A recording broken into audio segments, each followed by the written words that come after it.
Greetings. Welcome to AlonzoBash Podcast, where art and culture meets activism. In this special episode of the AlonzoBash Podcast, we sit down with Mr. Corie Sheppard, host of the Corie Sheppard Podcast, for a powerful and inspiring conversation rooted in culture, creativity, and Caribbean pride. Corie takes us back to his early childhood growing up in St. James, Trinidad, sharing how his environment shaped his deep love for music, art, and culture.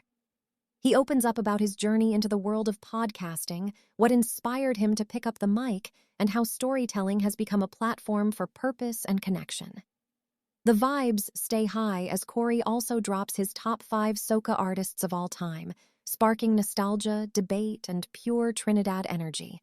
From personal memories to cultural commentary, this episode is packed with gems, laughs, and real talk you don't want to miss. This and much more. The AlonzoBash Podcast starts now.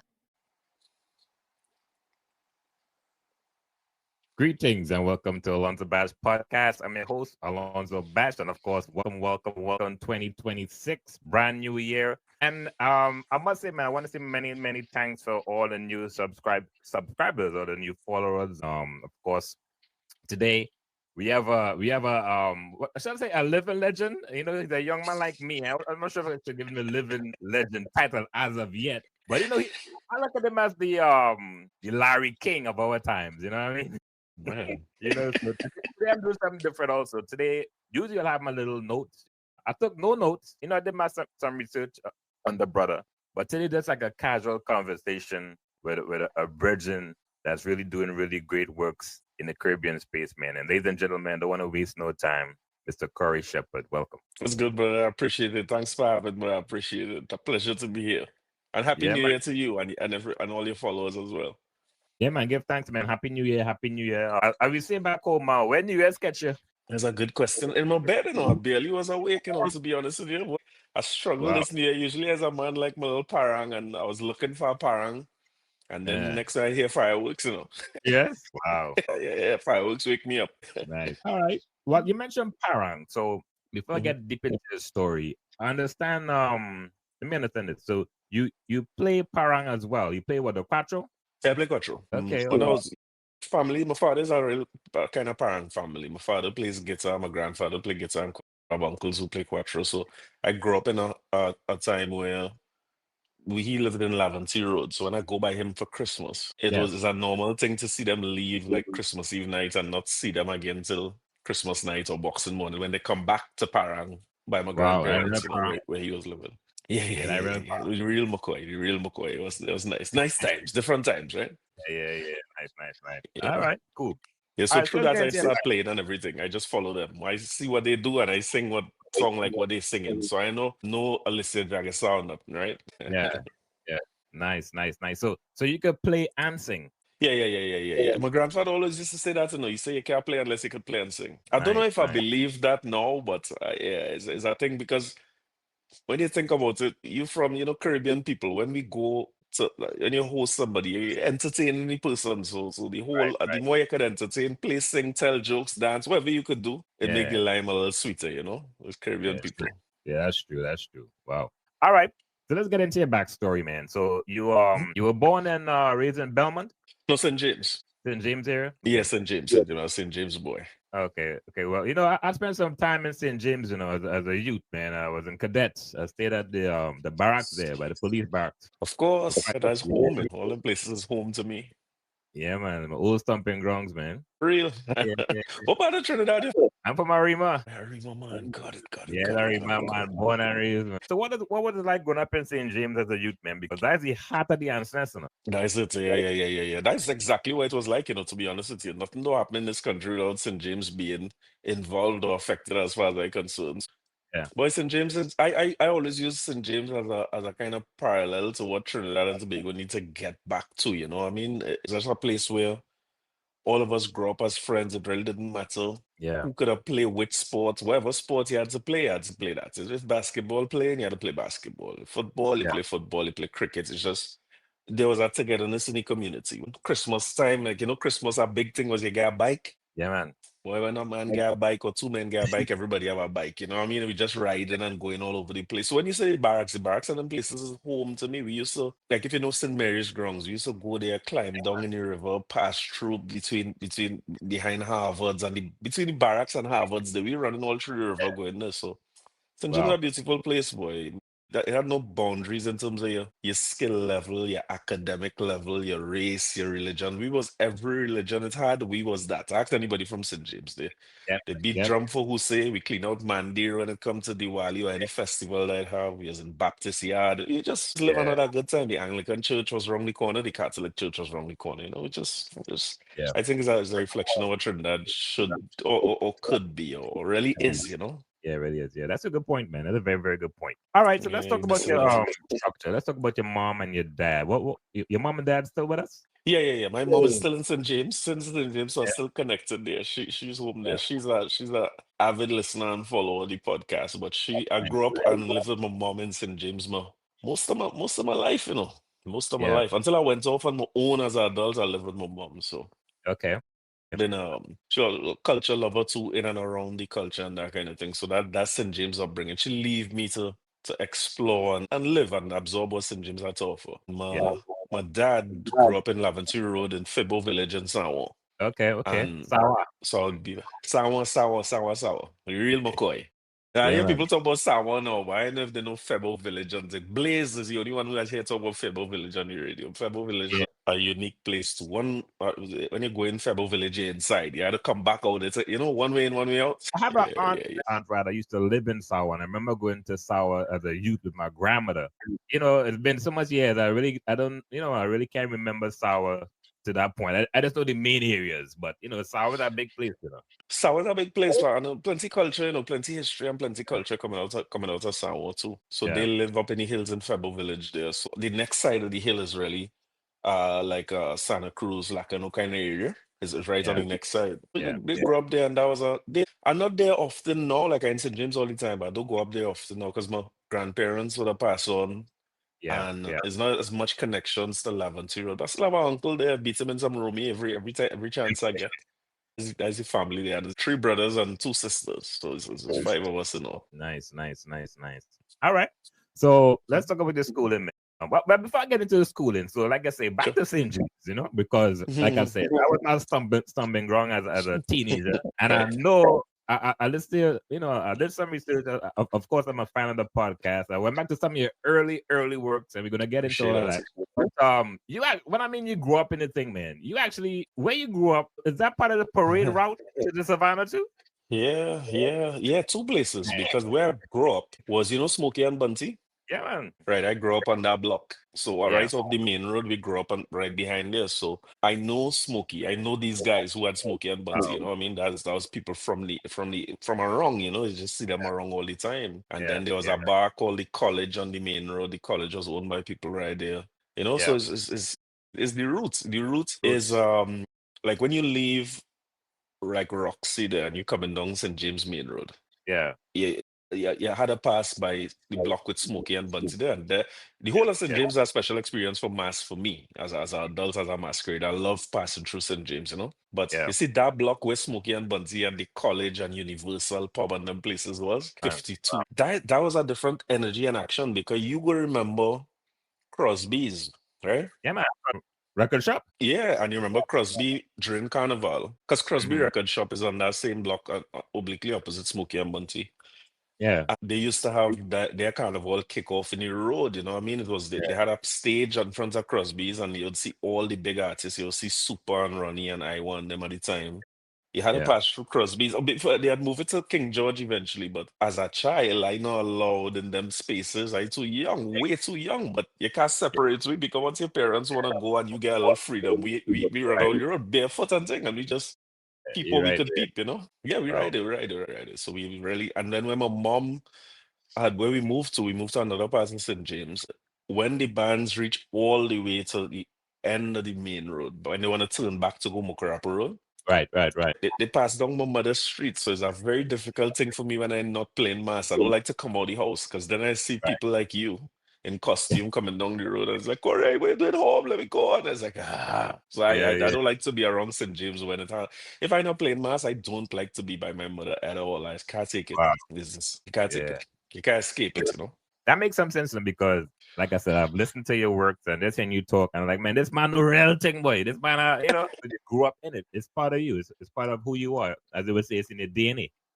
You know? That's the best way to put it, because it's the education I was getting when I didn't know I was learning nothing. I was really just taking chances, and my mother wasn't letting me go. Or I me grow up on the block and saying my mother protect me. She keep me inside. But don't go to work and don't go. I coming out any chance I get. And even if you're inside, St. James, you can't escape the music. It's just play on all the trucks. Any fetters have any overlays, hear it from St. James. So anybody who grew up in St. James, it could be religious, it could be what? That they have that same DNA that I have. You talk to anybody from St. James, you will hear some of the same things. Yeah. Man, I remember one year we was in camp and on the barracks there, and it just so happened the people we get in there, they had a camp right in kind of a season. And I remember in the barracks there and PSC, right next door. Pressure. You can't escape that sound. I know what you're talking about.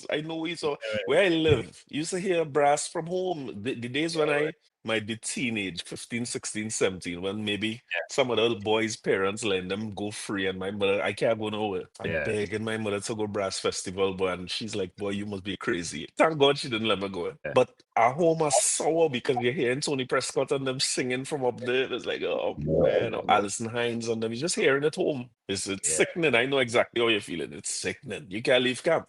Yeah, can't leave camp, but they're right there now, like that brass blowing in the head. Saying that like you're home. Them days too, thing going till 6, 7 in the morning. You know what I mean? It's not like no way locking off early too. Yeah. So even if you sleep and wake up, you're still in the fete at the home. It's rough. Yeah.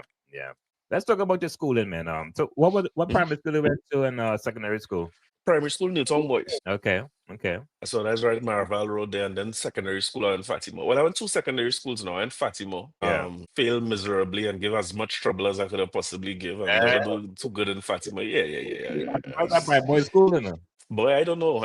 I take that route. I could tell you that. I wasn't trying to listen to nobody them days. So I repeated Fatima. I repeat CXC in Fatima. And then still didn't get into A-levels. So I went tranquil and do A-levels. Yeah. Nice. So that's schooling. Newtown is another hub, you learn so much, you see so much. Yeah. All right. So after schooling, what you did after that? After Fatima? Almost. After Fatima, I worked for a little bit. I had to repeat A-levels too. So I worked for a little bit to repeat the subjects because I wanted to go UE. I kind of knew since maybe by the time I was going tranquil, I was getting a little more serious about the studies and the academics and things. I mean, so I wasn't on no 20% list, right? I had no family who get me into Fatima, so I know the work it takes to pass for Fatima is hard, Yeah, so I had anybody who passed for them schools, you're kind of academically inclined, but when you go Fatima and everybody bright, you realize that it might mean nothing too special, you know what I mean? Yes, I learned the lesson that you had to put in the work. You can't go straight. So by tranquil, I was kind of determined to go. I didn't have the grades to get. Actually, when I first applied for UE, I want to tell you I had an A and a B or something, and I failed the next 2 subjects in A-levels. But when I applied for UE, I got accepted to do carnival studies, coincidentally.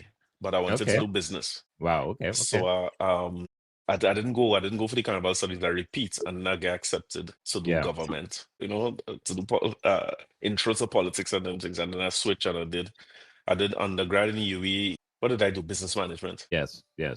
Yeah, so kind of like after repeating all, so I would be a little bit older going into year 1 in UE compared to people who just come out of school, which I feel helped me, a little more mature. Yeah, a little more mature. Yeah, all right. Before that. Yeah, so what you did after UE? But went back to UE, I'd applied to do my master's at the time, to do my MBA. And surprisingly, I got accepted. I went straight back into my master's from then. Wow. And I used to kind of work. I used to work all the time. Since I was 16, 17. The first day I get paid for doing something, I never stopped doing that. What was the first gig? Boy, a lady named Miss Judy had a shop in St. James. Miss Judy actually is Steve Seeley's wife, if you remember Steve Seeley. Yeah. And Yeah, she had a little shop on the corner in St. James, and I used to go and try and sell and help out in the shop as much as I could. And one Okay. day she couldn't make it, and she told me, like, how long the shop? I was like, cool, and she gave me $10 at the end of the day. I'll never forget her. I was like, Yeah. you paying me for doing this? I don't do it for Right. free. Yeah. So Yeah. since then, I might have been 14, some young age, and I like work since then. So even while I was repeating and studying in UE and stuff, like I would. Once my last exam done, my mom was working at TSTC at the time. Yeah, man. My father too might be working there at the time too. I don't think he was working there, but he passed through TSTC as well. And then Yeah. a grandfather was part of Telephone Workers Credit Union. So at that point, I gained any little job. TSTC used to have a summer program.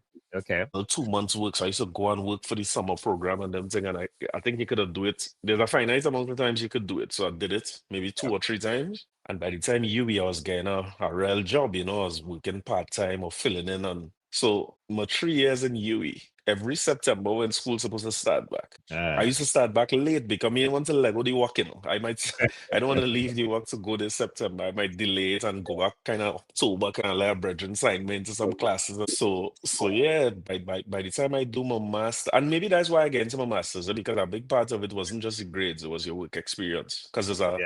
it's an MBA, it's not a theory program. Okay. So with the work experience, I might have gotten in and I did the MBA in marketing. Well, they call it Lockjack now. When I went to was university, what it was again? IOB, Institute of Business. Okay. Yeah, it used to Nice. be IOB before it was Lockjack. Before they moved into that building, they know it was by Page, the Yeah. corner by the highway there. That's where we started up, and then we graduated in the new building. All right. Nice. Nice. Nice. All right. Well, I'm trying to understand. You I don't know if you be kicking a serious thing, but your passion, like I say, you're a person. You're really into the culture. You're part of the culture. Is who you are. Oh, you're the artist too? No, I hear you dropping some lyrics. I hear you dropping some lyrics, man. absolutely not. Actually, you're funny you say that. I have a little idea for a song again this year, but I don't want no political problems. Yeah. One second. Yeah, hell no. Yeah, yeah. Boy, no, but my problem is I had to Mm, sing it. I had to sing it. I have a little idea for a song. It have a song get caught up in some political thing. They just released this week, and I have a yeah. little idea for it. You know what I mean? But I don't know. I don't know if I could take the heat that politics is come with. As you say, I like the culture. I like who we are. The politics is Yeah. part of the culture too, so I don't run from it. You know what I mean? I talk about it and Yeah. stuff. But I do feel like the politics is a part of the culture that people could be a little bit finicky and insecure about. So I want to live in a world where when I bad talk the PNM, they don't feel as a UNC. And when I bad talk the UNC, they don't feel as a PNM. I wish we could live in a world like that. But every time I Well, think about politics, if I've tried to sing a song, I might try to sing two songs. I might try to sing a song supporting both sides for them to still seem as balanced. let's look at a Crow. I mean, Crow Uh, used to beat all of them. Black Stallion. yeah. Nobody But look at him Kokoro as beats all of them and still branded as a PNM. You gonna have a rough 5 years. So you have 5 years of famine to face. Yeah, tricky, tricky. But nah, I know artists. I see artists. Artist is a call. I'm gonna put it like that, right? I look at men. I look at men you interview, and I hear the way they approach music and the way they talk about it, and the way they Mhm. approach performing and so on. You see that is a world that I love and admire. But Yeah. I am a man is play sports and thing as a small goal sweater. I like my little small Yeah. goal.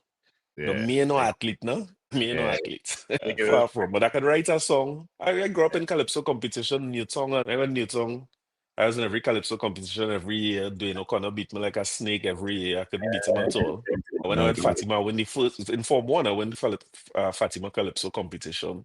Yes. I'm comfortably enough if I don't go on a stage and sing a song. I don't like the forward facing thing, you know what I mean? But I like Kaiser. I like If I have that. a good song, I want to sing it.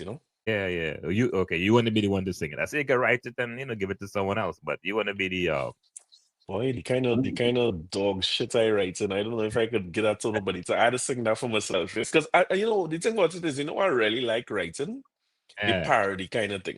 the parody. Yeah, like a parody. Like when you have a song and I could kind of flip it and make it a little funny or make it interesting. I like that. You know what I mean? So I don't know that I could come up with a song from scratch, and I find that it's tough, and I don't feel like when I like the idea I have now, I know it could be funny, I know it go work, it could be provocative. So like I excited to go and start working on that. If you tell right. me write a song for next year carnival and I had to come up with a concept, that feeling like a work, that feeling like a chore to me. I don't know if I could do that, you know? But you know the thing about it too, I've noticed a lot of times you have writers and you have co-writers because sometimes the writer, just like you mentioned, man, have a concept for a song, but they still need some help, you know, and then another person come in and say, okay, taking this at that, you know what I'm saying, and compose the whole thing. So that could be an option. But that I'm willing to do, to be honest. As I meet more people in this space now and I see what it takes to structure a song, Yeah. that I don't mind doing at all. Once I have the help and I have the guidance and stuff, because I think I have a good enough ear. Like when I hear a final product, I could pretty much tell if it could work, if it's not good, you know what I mean? Because I guess I play music for a long time, so I see how people respond to different things. Yes. But yeah, that I could explore, you know? Yeah, for sure. Also, man, I know you're the original Fete. You know, you call some Fete name, and I'm like, hey, this man. 100%. Proud Fete, proud Fete. Fetting is the best part of Carnival. The best part of Carnival is Fete. People can say all kind of different things, but you see, Carnival for me is Fete to me. Fete. Up to Let's talk about like you said, you've been there, done that, and you mentioned up to now. I'm sure you have seen the landscape, but Fete in itself has changed a lot over the years. And you know, for folks that's listening, the listenership is pretty diverse, especially the younger folks. Tell me some of the changes you have seen from talk about PSA days to now. And back then we was really young for PSA, so you talk about we're talking about like early 2000s probably to 2020. real late 90s, early 2000s, still PSA was kicking up. And to tell you the truth, I catch a tail end of PSA and think them days PSA was starting to phase out. Spectrum was another one of them locations too. I don't know if you know Spectrum. That was by Spectrum. You used to have a lot of dance Spectrum? with it. Right. It was Riceton Road. It's right where Movie Town is now. When you're going into Movie Town, that's where Spectrum was. And Carnival City was more town side. But boy, one of the biggest changes for me is you see live bands. I would say that is maybe the biggest change. And maybe to full disclosure, at my age now, brother, I can't do big events. You see, anytime I had to walk too far from my car and thing, I done upset. I like to go. Like I told my wife recently, see Queens all anything wrong Normandy and them think I good with that. That close to home for me. I could run right there, run home. So, but the truth is, when I was coming up and I go in a fete was an event with bands, right? There was no such thing as a DJ. A DJ, if you're advertising a party with DJ, that was a party. Yeah, that's true. That was not fete. That was no fete. That was no. So I would be when we coming up as youth and we go in a fete. If I go there and it's this DJ and that DJ, DJs couldn't really play like that. A DJ, even now, like I went to even the weekend and they had it's a DJ fete, right? But it's an artist and thing passing through and stuff, right? Yeah. But even between artists, the DJ was playing real long. That could not happen in PSA and thing, brother. You see, when it's band time, the DJ might play about 4 or 5 songs. Remember them days, 4 or 5. It's just really for the band to set up or the technical crew to switch over from one band to the next. That's a good point because back then you can't even remember who the DJ was. No, the DJ wasn't. I mean, the DJ have their role and thing to play, but brother, when you're going to fete, it is Atlantic, Traffic, Ecstatic, Blue Ventures, Second Image. You know what I mean? That I say for me is the biggest difference, and I miss it. Yeah. And I feel sorry for people who don't know it. Now things are a cycle, they come back around. Yeah. But if you never see Bungie Garland with a band, that's your life missing in dread. I don't know if people understand who Bungie really is. You know what I mean? I like to. I mean, they have the Rudders and Colin Lucas and them, but I never saw them with bands. I come out after that. Yeah, the people who I see with the band would be like Tony Prescott, Steve Seeley, Anselm Douglas, Marshall, of course. Yeah. So they were controlling the band circuit. Russell Cadogan, I think Leon Calder, they might still be there. So you have to think about what it is for me as a young teenager, man, who's now 20. To see that change when Bungie Garland started come PSA, that I don't know if you can explain that to people now, why? That is chaos. When Bungie come out because the older people don't like him. I remember my grandfather used to call him Bunch of Garlic. They used to say this Bunch of Garlic. Yeah, I mean, I'm happy that you brought this up, man, because I personally, grew up in Arima. I know Bungie very well, and I remember when Bungie first came out. A lot of fight, especially older people, because they say he's singing soca. This kind of bad boy image he had. You know what I mean? The accent, Yeah, the accent, They used you to know, fight. They and say you talking like a Jamaican. right. Then he had Brother, the dread. we All them kind didn't of, care. mm, You had to understand to the difference. It's funny you say that, right? A Rima would have know Bungie and know who he is and know what he is and thing, right? yeah. See the People growth. have to understand for your listeners, before the internet and thing, you know how long it taken a trend from a Rima to reach in town? We don't know him. Yeah, yeah, You yeah. Country understand? We boy. don't really know him like that. And brother, when that man started come PSA and thing in them yellow suit and I don't know if people understand what the shift was in the Yeah, culture then, because I didn't care. Me care who he is, me care where he from. He was just yeah. bad. That Seeing him freestyling with DJ and them kind of thing, you know, when you see him with that band, boy, that was a different world. Yes, where so you see that might be the biggest difference for me. I think the other yeah, difference is the dress code and them kind of things. You know, I mean, I hear Bungie talking about it with hard fit, and I don't know if them days go come back, yeah, but yeah, you used to go with fit with what you had on. I don't know that they dress up to go off it. I yeah. used to go with jersey. I could have throw it to me and sure to come up with no jersey, but no, we had a dress and Yeah. it's a VIP and nice colors and nice decor. And to tell you the truth, too, I don't know if I never feel like one is better than the next, really. You know, I like fetting now and I really enjoy fetting back then. I just wish that youths now could experience some of them things. Yeah, Because if you never see Marshall with a live band, not the Ableton version, eh?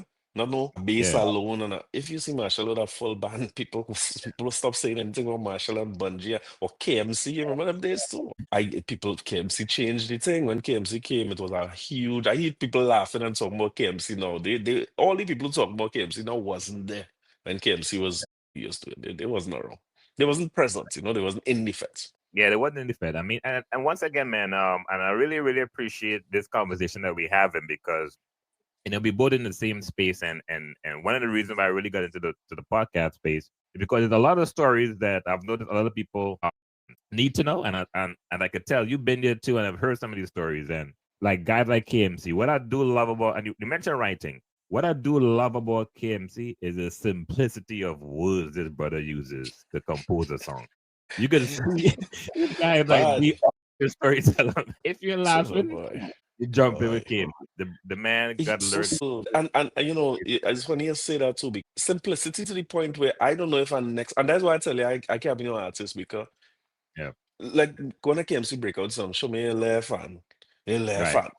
It's real hard to do that. People don't understand. People look at simplicity of writing as if it means simplistic. Yeah, But if you yeah. could put them few words together and cause the response that you get, and use a genius, that's what Kitchener used to do. That's what Yeah, Crazy do up to now. Crazy don't yeah, put to my line. Bungie is the only Kaisonian I ever see yeah. who's put so much lyrics in song and get people to this man say esophagus in a song, and vestiges in a song. Them is word is cross out dread. When you write a song and you say esophagus, you say, nah, let me go again.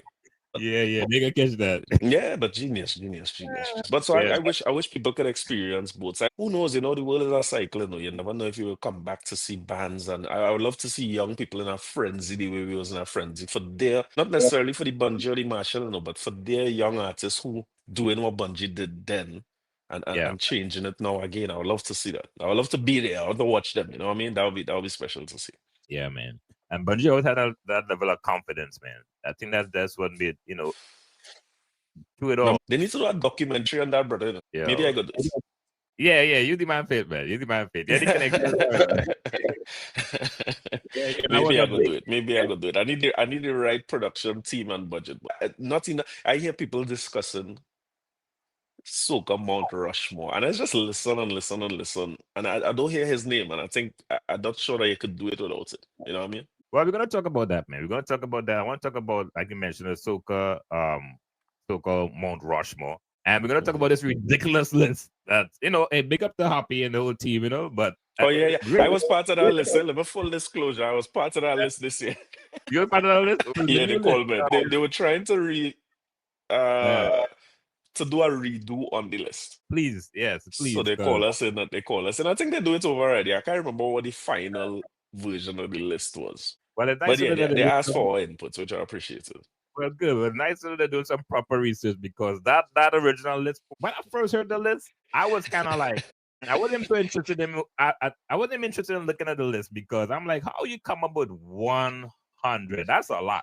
And then Boy, to find out they didn't put the legend, the originator, the creator, Shorty Yeah. on the list.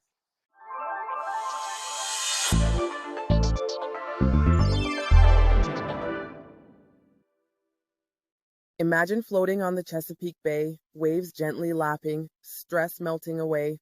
Now picture this, a spa but make it nautical. Welcome to Be Well Boats by Floating Needs. We're not just boats, we're floating sanctuaries of bliss. Drift away your worries with a massage while cruising the coastline. Choose from dockside, open water, or beachfront wellness experiences. Aromatherapy, hot stone massages, henna, scalp treatments. We're redefining relaxation. Why settle for ordinary when you can float to extraordinary? Perfect for birthdays, anniversaries, bridal parties, even waterfront weddings. Located at Canton Waterfront, Baltimore. Ready for your aquatic escape? Call 844-727-BOAT or visit floatingneeds.com. Your relaxation awaits. Shipping nightmares? Not anymore. Let me spill the tea on stress-free international shipping. Jay's Hassle-Free International is the game changer you've been waiting for.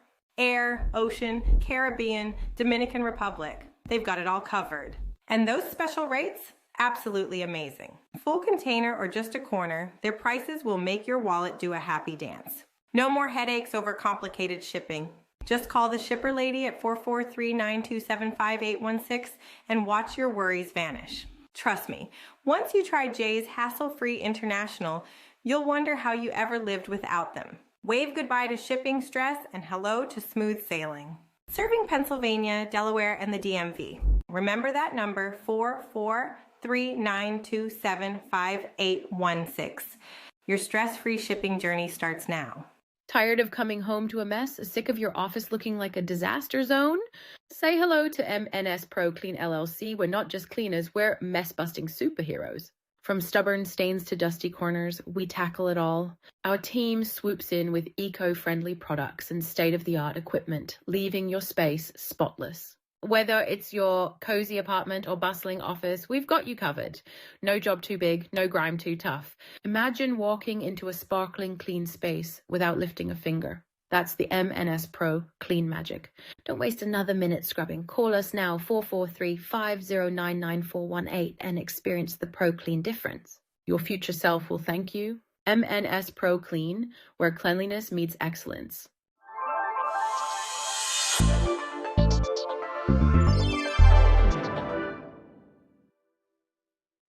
Crazy. Yeah. Brian make it on the list? Yeah, he had one song. I want to say he's feeling it. Yeah. Terrible. If I remember right. But funny you say that too, because when I went there, they recorded the whole thing too. It was on Scotch TV. I was like, I said the only reason I hear is to make sure Shorty on this listener. Right. But understood a little more from talking to them and so on why the list was what it was. Yeah. And maybe I understand why Shorty, I don't agree with it, but I understand why Shorty wasn't on the list in the first part.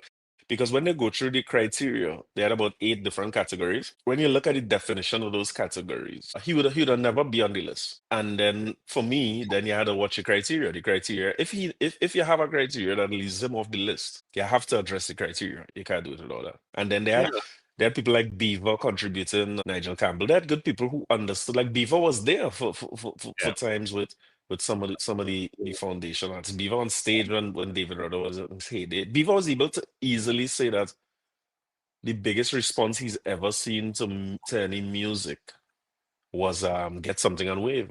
How you argue with Beaver with that? He's been around current now still, so you can't argue that. In fairness to Hoppy and them, they're not arguing those things. They really brought people in to learn and get their perspective. And Hoppy's a man know the culture. Yeah, been around. But yeah, Hoppy's been around. And he in it. Yeah. Okay, fair enough. Well, now I know you part of it. I'm excited to see the revamped version of this list. Yeah. It's no better than what you would expect before. You ain't gonna be no happier. But I could say, while I ain't agree with somebody, I understand what it is. Yeah. It is what it is. All right. You mentioned Mount Rushmore. I don't like to use the term Mount Rushmore because it's only 4.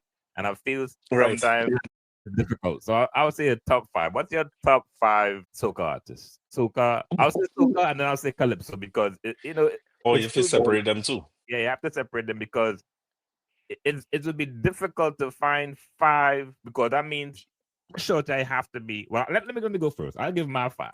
Right. Shorty had to be on the list for what he did initially. Yeah. Shorty takes some chances. Like, even that I talk about on the podcast a lot where there is a difference between Ras Shorty and Lord Shorty. That's true. you know what I mean, Lord Shorty was singing some kind of tune, you know what I mean? I hear people talking about Nyla now and how Nyla dressing and thing. I say they forget what what Lord Shorty used to sing, you know what I mean? It wasn't clean. Yellow. It wasn't clean at all, you know what I mean? He changed and the music changed, which I'm an advocate for letting youths go through the changes. Don't condemn them. Yeah. Let them do what they have to do now, because that's who go advance the society. You know, we depend on youths all the time. So yeah, Shorty would definitely be one that's there for me.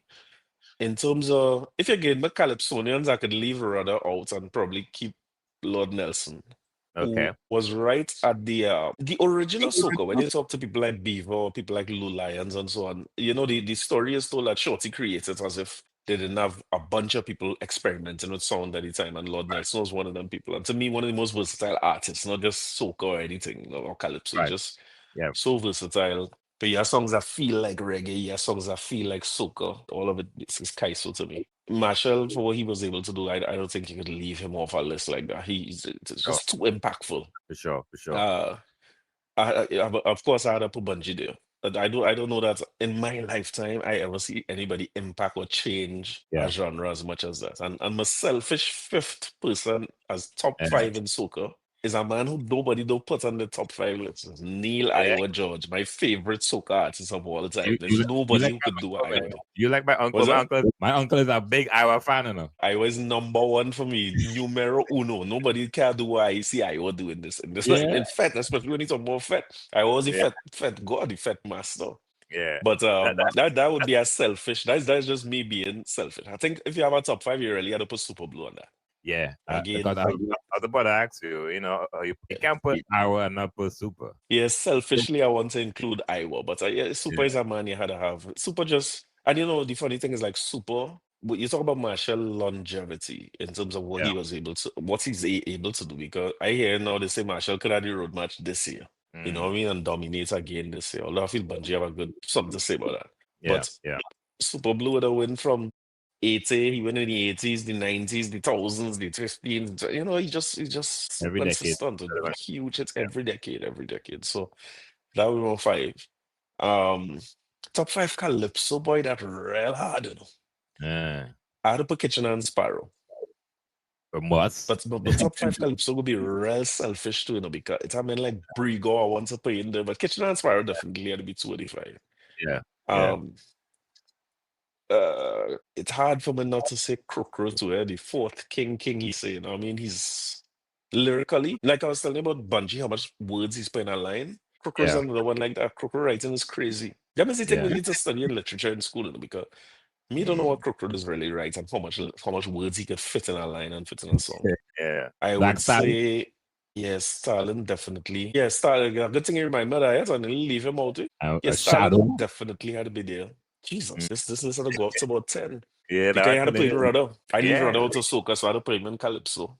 So maybe Kitchener, Sparrow, Talon, Rudder, Calypso. I think nobody better than him in either one.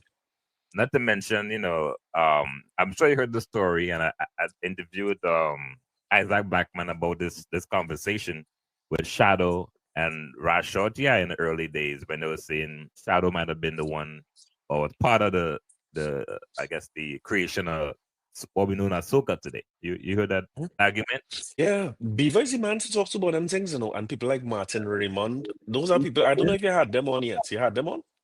No, I haven't got to them yet. Yeah, brother. Get Beaver on. And book real time. Book plenty more time than you feel you need, because he'd have been young and in the mix at the time. And just Martin Raymond too, Martin Raymond at UCT. Them first and them have a history that needs to be documented. I will get them on too, but you should get them on as well. Because Beaver is one of the ones who talks about, and you know, I had Kenny Phillips on and he was talking about that as well, because he said when you talk about the creation of soca, we talk about artists, but we forget about the producers who was taking chances and experimenting with his sound. So he goes back to people like Mamshaw and, you know what I mean, Robin Foster. You know, a lot of people who were there when the sound was, because to change the genre, it has to start with the production or the arrangement of the song, right? Yeah. So them men have a wealth of knowledge on that. But yeah, I did hear people say, and Lou was the one who was telling me that, I never saw it myself, but he was telling me that Lord Nelson, he feels a way about the fact that they attribute it to one person. Because when you hear his early music, I mean, you could hear that taking a chance with funk and disco and fusion of music and the fusion of the East Indian and the African drums. He was doing it. There's no doubt about that. Yeah, he definitely feels that way. I'm not sure, but I had the opportunity to interview Lord Nelson. Nice. Yeah, he did mention that, and he also felt a way also that they used to call him foreigner back in the day. Because That's one of my favorite songs. Yeah, he lives in the U.S. and every time he go back, it's a funny story. He probably back then they never really accepted him as a. No, he was in the army. Yeah, he was in the army. So he was a man in the States, something, and he said in his early years he was patterning Sparrow. So that foreigner song, when you listen to it, it feel right. We need to do something like that because these men, we can't let them leave feeling aggrieved about every. You know what I mean?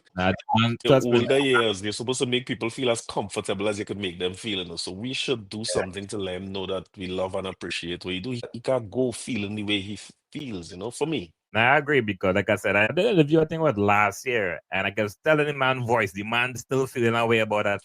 He must. We played for Shadow once. My father and I, so it's called Ken Corby and Friends. We have a band who's the kind of more parang feel. So I play a quattro guitar. We have a box bass and a drummer and a pan man. And we get to back up Shadow for a show he had for Habitat for Humanity. And Shadow was complaining about the way he treated and the way he's seen. He's national heroes to me. Yeah, big fan of Shadow, man. Wow, I know our time is limited, man. So there's so much to talk about. So I'm going to talk about the podcast, man. What made you decide to get into the podcast space? Boy, COVID, so it's something I always wanted to do, to be honest. Like I had a website, actually, going back to school.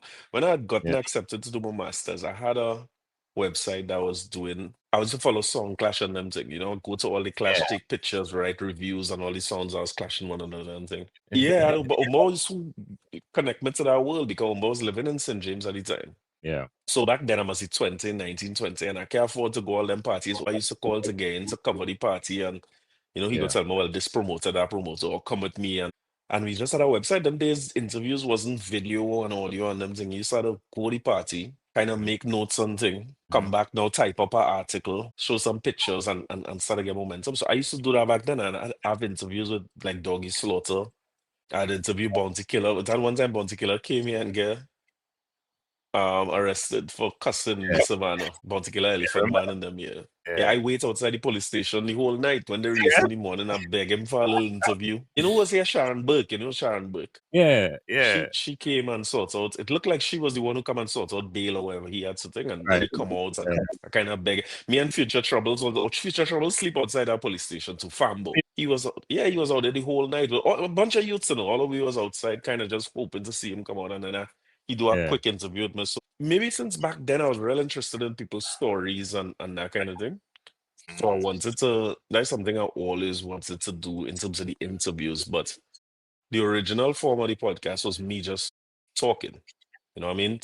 What I would do is take current affairs from week to week and talk about what's going on in the country. And maybe during COVID, you're forced to sit down, so whatever creativity you have getting stifled, so you had to do something. And I love podcasts generally, Alonzo. To be honest with you, I love listening to podcasts. I love to hear people's perspective. I don't miss an episode of Joe Budden podcast, or I used to watch Breakfast Club all the time, or Drink Champs, or all. I like podcasts generally. Whoever. So I felt like I could do this because I know how to interview people. I could feel like I could make it a little interesting. And then I have a unique set of experiences and education. So it's like I merge some of these things and talk about things from a different perspective. I also super easygoing. I always looking for the way for me and you to make peace. I don't care how vexed you get with me and you good. So don't care how we fall out. I try to find a way to make some kind of peace. And some of that has come through just being a little quick and, you know what I mean? Say something funny, everybody laugh, we move on. Yeah, so I feel like I could have done it. Authentic fella. That's me. I can't be nothing else. I like peace and I like people to get along and everybody cool and nice. And even if I get vexed with that cast, it vex for long. It's just my nature. So I felt like I had a unique opportunity to bring people together, which I think this country missing. Yeah. So to be honest with you, that day I tell my wife, I said, "Girl, listen, I had to do this thing." Because you know it is when you want to start something and you're sticking. Yeah. So I went in song, I went and buy a mixing board. Me know how to use the mixing board. And coincidentally, when that same time with that particular interview, I was supposed to be doing my orientation for my master's program that day. And I so studying Bounty Killer and interview, I forget I clean and I was doing an audio recording program. I forget, I forget. I never went to orientation. Yeah. And that's when I was like, all right, Corie, I gotta get serious in this master's program. My parents were real happy that I in it. I started my master's at Mercy. Then time I must be 23 and 24. And I didn't not now when I look back at it, I could see how much of an opportunity it is. But back then, I feel like as a big man, I could do that anytime.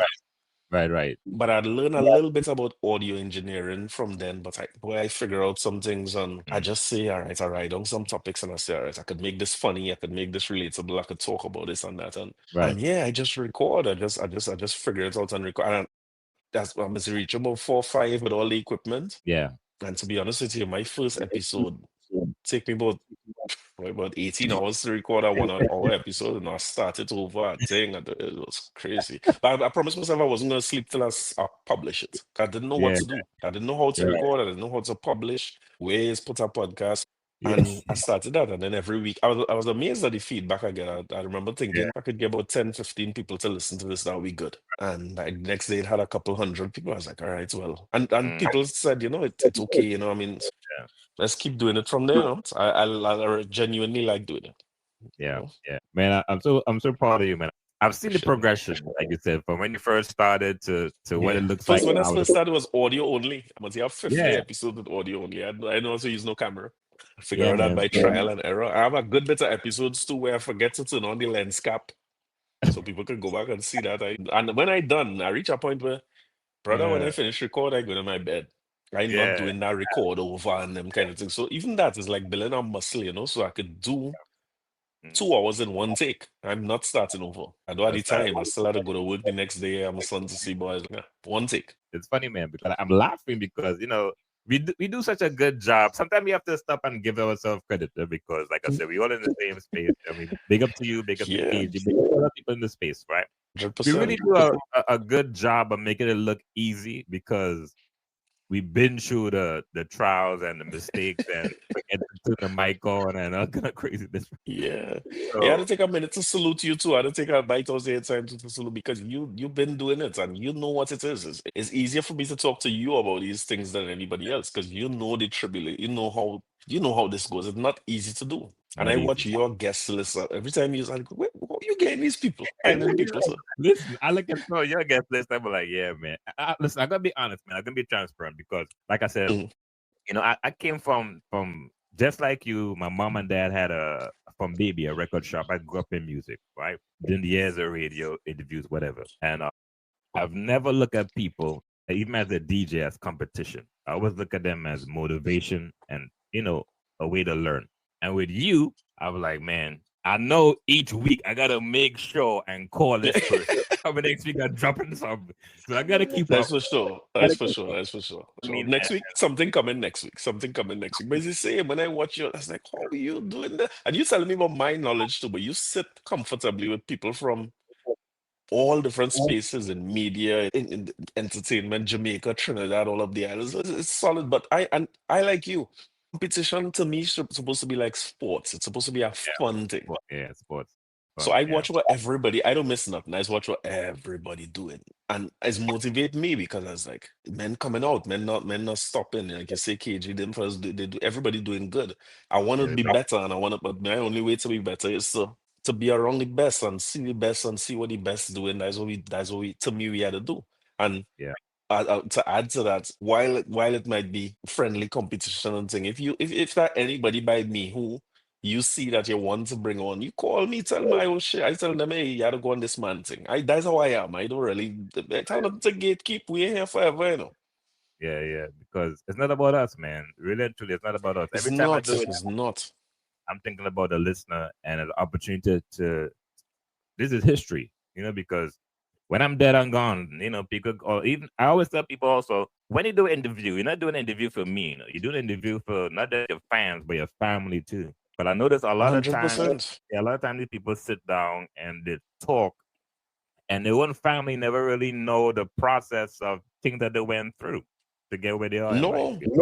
But I'm sure you experienced this too. I had guests who told me that after they came on, it's like, boy, so much people telling me they never knew I did this or they never knew people close to them, Yeah, yeah. But and you know this too because you do this and you do it at a high level. Mm. Every time I finish an interview, I almost upset. It's like, oh God, I forget to ask this. I should have asked that. I should have asked that. You know what that feeling is like. It So happens. for It happens. me, why I wouldn't send the person and say, well, yo, Mm. Zol, do this person now. Because you might have a different angle that I can't cover. And And that, you might take it different and then we get a broader picture of our personal life. You know what I mean? yeah, I like how you said that, and that is so true because two people could interview one person and it's totally different interviews. And it's not a Yeah. good or a bad, but it's sometimes questioning. Sometimes how the person feels. Sometimes the person at the time I didn't feel like talking. To be honest with you, sometimes they just surface level stuff or whatnot. Yeah, synergy. To me, that's Yeah, what it's about. That's what it's about. And that could only be good for for me, for you, for the guests, and for the audience. For me. yeah.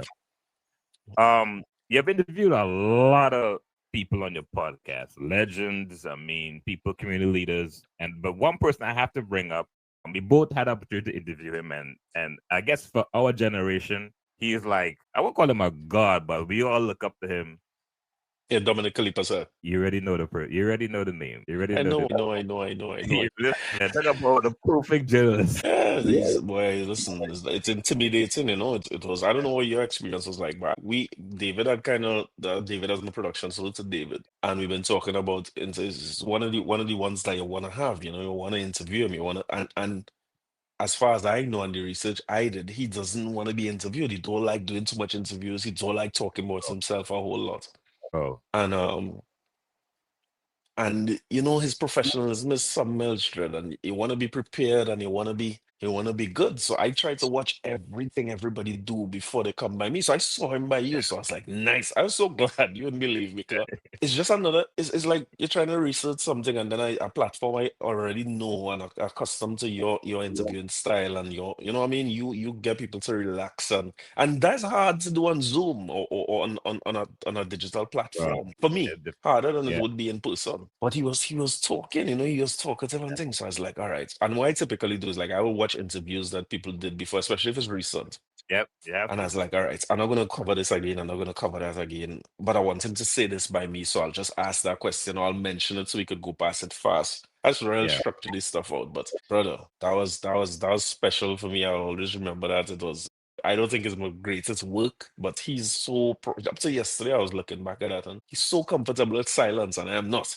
So when I ask him a question, he's take a long time and he's like, Yeah. and he That's cool what- with it. He cool with it, but Yeah, super yeah. cool. I'm just grateful that he decided to do it because he doesn't need it. But I almost feel like selfishly, we as a country or as a region need to hear from them some more, especially because I was able to get a little bit of not just his history, which I Yeah. mean, we've seen interviews with him talk about history, but I wanted to Yeah. get his perspective on where we are as a country, his perspective on media, how he feels about things. Thankfully, he answered. He was very gracious. I must say that.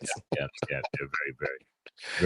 He also did his course. Look, he's still in the course, or the course is over Well, now. no, what happened was I didn't realize that he had an advanced course right after the course. So I waited for the advanced course to come back. Bro, it was real good. I'll tell you something, man. You know this too from doing this. People might enjoy interviews and people might watch you and the breadth of people that you have. But like you end up taking away a lot from the person because you get to talk to the person for a while, more than the audience sometimes. Yeah. So being in his class, more than anything he was teaching, it was really an opportunity to just observe the way he would speak or the way he would carry himself. What was one of the biggest takeaways for him? Like it's like his time, his professionalism and punctuality. He's there Yeah. very early and I scrambling coming in. It gets to Bro. change the way you operate, and even the way he would correct you about something Yeah. you say or something you could do different. But priceless. Whenever the advance starts, I'm gonna go back. Yeah. Because it's nerve-wracking. You can imagine having to read a news story and Dominic in front of the camera, they're telling you, hey, nah, do this again. It's like, that is... But if you could do that, you could do anything. Yeah. If you could get through that, you do anything. Yeah, man. So that was a big one for me too. Like I said, and a lot of things people don't know. Somebody's interview bookings take months. People don't see these things. No, I didn't do Ricky Jai. You asked me that before. No, I didn't do Ricky Jai. No, I thought I saw Ricky Jai by you. You talked to him? Nah, I have his contact, but no, we haven't planned anything. Yeah, well, I'll tell you. You saying some of them take months? I can't tell you how long I'm waiting. I'm waiting, I'm waiting, I'm waiting, I'm waiting, I'm Well, waiting, listen, I'm waiting. we just having a conversation. We're gonna put it out in the atmosphere. These people that we Mhm, love, I'm gonna call another name. I'm sure because we talked about this before. For mhm. months. I've been trying to get this guy and so it's coming back next week. Blah, blah, blah. You know the person. A piece of that story even needs to be out there in this world, in this era, in this technology. It needs to be out there. And then Yeah. look for Ronnie McIntosh interview, the last person since having Daniel, like, seeing. Yeah. So I hope, boy, somebody, I agree with you 100%. Let me put it out there. He will do it. Let me put it out there. Let me be Yeah, positive. yeah, you put it out there. Put it out there. All right, Corie, man, I'm gonna hold you no longer. So this part of the podcast is called 2,000 Questions About Me. I'm not gonna ask you 2,000 questions. It's pretty much a book that I bought a couple of years ago. I'm gonna Mhm. ask you to pick a number from 1 to 2,000, and the number that you pick is gonna be the question that's gonna be asked out of the book. So give me a number from 1 17, to boys. 17. yeah, that number like it right there in your brain, man. I was ready. Be ready. We've been ready. All right, 17. Where would you most like to live? Where would you most like to live? That's a good question. I like that question a lot. I would like to, you see that I'm really, really curious. Wait, it could be the whole world now. I'm really, really curious about going back to parts of Africa that I came from. I don't know the history, and I haven't done the testing, and so I forget what you call it now. Is it DNA or The the genealogy. ancestry testing and so on? Yeah, the genealogy, that's right. But I would love to be able to see what life, even today's version of what life is like, where my ancestors would have come from. Yeah. Like what they're working on, what kind of music they listen to. If I play with a real man scenario, how they gonna react to that? I'd love to see Yeah. what that feels like and looks like. But the Yeah. truth is, I might feel that way about any of the traditional societies, because if I had to choose a place to live, I don't know if I would want to choose it in this era either. I would like to see what India, in its earliest days, or China in its earliest days, Wow. of traditional societies, see what it Yeah. feels like. Yeah. And a part of me selfishly would love to see what them people doing in the Nordic regions, like how them is get along so well and be so prosperous with the society and so clean, like the Sweden and Norway and them places. So telling Yeah, you the man. truth, the only reason I want to live all them places is to see how we could get St. James to be like that. So my answer gonna be St. James. I want to go and Yeah. see what I have in my homeland and thing, and just come back St. James and implement them thing, and let we live good again. Yeah. You have you ever been to Africa? No, I never been. You Well, been? yeah, I've been to Africa before. I'll tell you one thing though. When you go to hmm Africa, man, there's no way you hmm can deny we came from there. So much. It's part of Africa. You swear you ain't talking to the culture and the food and cook. I had to experience that, but I had to experience that. I had Yeah, to experience that. I let my son experience that too. I had to make it where, for me now at 40-some years old, it's a big thing to go back to Africa. He's a teenager now. I want to make it for him where, when you do things when you're young, you feel like that's just normal life.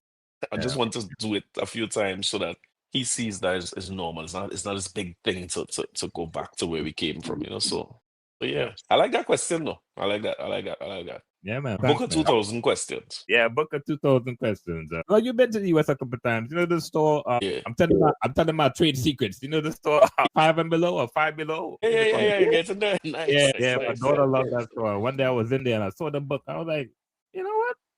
I think I might use this book. It's very chance to be creative. No, yeah, it Well, adds to the interviews for sure. It adds. Like, Diary of a CEO, he asks people to leave a question for the next guest. yeah. Yeah, That's so a good, I like the 2,000 question thing. Is a great addition. for sure, man. Well, ladies and gentlemen, it's the Coriesheppard, of course, the Coriesheppard Podcast, one of the top podcasts in the Caribbean American space. As a matter of fact, Corie, I'm going to give you opportunity to plug your thing the right way. I want to mess it up. I should leave you to do that. Well, yeah, I think, like I say, a big part of what we try to do is really get our stories told. I think as a Caribbean people, we have the benefit sometimes of having grandparents and great grandparents who tell us their stories and take us to spaces that we've earned. So I really just trying to document some of that in a level of quality that, as you said, I know you're doing the same thing. I'm trying to do it in a level of quality and in an Yeah. entertaining way, so that when I dead and gone, there's something here for these people. So I'm adamant, or determined to get all our Caribbean legends on. And legends to me could be 5 years old or 105 years old. I think we do a lot, and we need spaces where we could learn about ourselves. Makes sense? Yeah. So that's really what the podcast is about, you know. That's really what it's about. I want to tell our success stories. Mr. Sheppard, thanks so much, man, for taking time out to busy schedule. Much love, success 2026 and beyond. I definitely My pleasure. love My and pleasure. appreciate the hard work you're putting in, man, and keep pushing. And like I say, it's always a friendly butter. Oh, yeah, I hear. I ain't going nowhere. So, we here. And thank you, brother, for everything that you're doing too, because don't feel as if I don't feel the same way. When every time you publish something, I'm like, all right, that's an extra motivation to make sure. Because it's difficult. Let me leave it on that, right? You know how hard it is. It's not easy to keep going, but I'm here for it, and I'm glad that you're doing what you're doing as well. So keep doing it, brother. All the advice you're giving me, let me do it together, you know? Yes, I. Ladies and gentlemen, Mr. Corie Sheppard Podcast. Thank you, sir. And that's a wrap on this episode of the AlonzoBash Podcast. Thank you for tuning in and rocking with us. If you enjoyed today's conversation, leave a comment and let us know your favorite episode so far. Don't forget to like, subscribe, and share to help the podcast grow. You can catch the AlonzoBash Podcast on YouTube, Spotify, Apple Podcasts, and even on Amazon Alexa devices. Just ask Alexa to play the AlonzoBash Podcast. Until next time, stay inspired, stay connected, and as Alonzo would say, stay focused on your goals and dreams. See you on the next episode.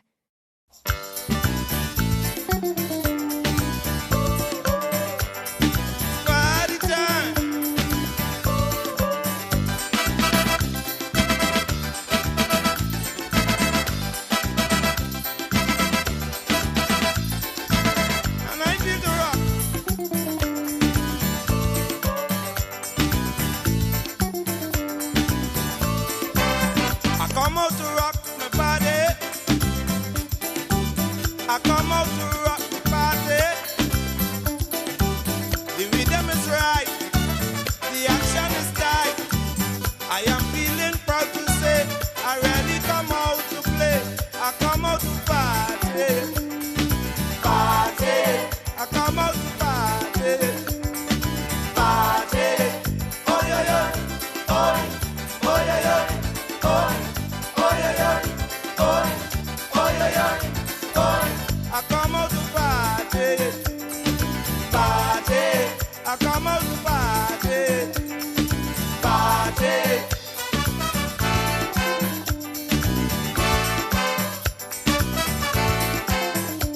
I got a party feeling.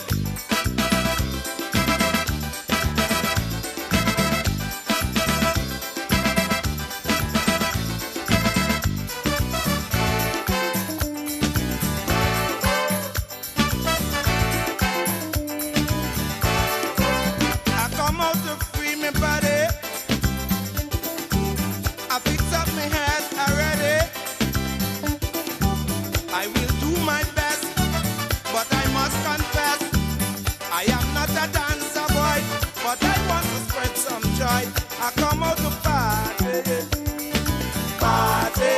I come out to party, party. Oh yeah yeah, oh yeah yeah, oh yeah yeah, oh yeah yeah, I come out to party, party. I come out to party, party.